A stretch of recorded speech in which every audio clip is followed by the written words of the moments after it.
Giles, I think it remains an open question who gets the worst of the standard government contract with the private sector, the government buyer or the private sector seller. Yeah. In the case of Serco, historically, it's been Serco who got the wrong end of the contracts. Have they cleared up that problem now? Well, Serco have had a genius for making the government feel like it's been ripped off while losing a whole heap of money on all of these contracts.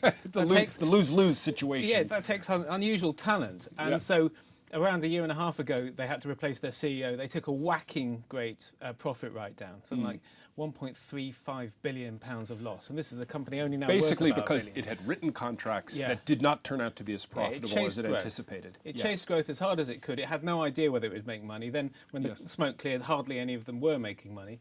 It's decided it has to exit the private sector business. So even though all the really fruity stories about how badly it's behaved have been in the public sector, like tagging dead prisoners or allowing prisoners to play in fight clubs, for example, it's leaving the private sector business, and it's got all of these old contracts to clear up. So, now, why would it make that? Let's stop there for a second. Why would it leave the private sector? Because it needed to focus all its energies on its other problems? Well, it bought them and thinking it could add value from its sort of public sector skills, and it found that it just couldn't. So it's had to, part of those massive write-downs, we just so it's only good at the public sector, but it hasn't been very good there. Are they getting better?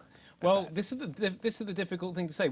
Effectively, we can't look at the last 4 years and say these contracts are worth this much or that much, because that's what that profit write-down says. They didn't know all along. So although they're getting on very well with mopping up the mess, what they can't, the future contracts are now dropping away a little bit. Their forward revenues are being cut as renegotiations are coming down, because the new CEO has come in and said, number one, which you can understand, I want all the projects to be profitable.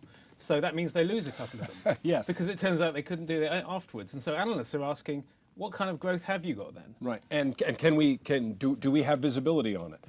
Do we know what kind of business this will be going forward, or what degree of certainty do we have about the sort of profit growth potential of this business? Well, we know that the overall size of the pie is great because governments are trying to do more of this stuff, even though they've had all these abusive sort of relationships in this business. But we don't know how much of it they're going to get. There are one or two really exceptional companies that are doing quite well, like Capita and Mighty.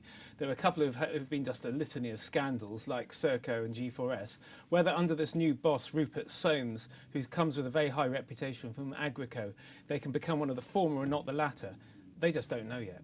Thanks, Giles. Thank you.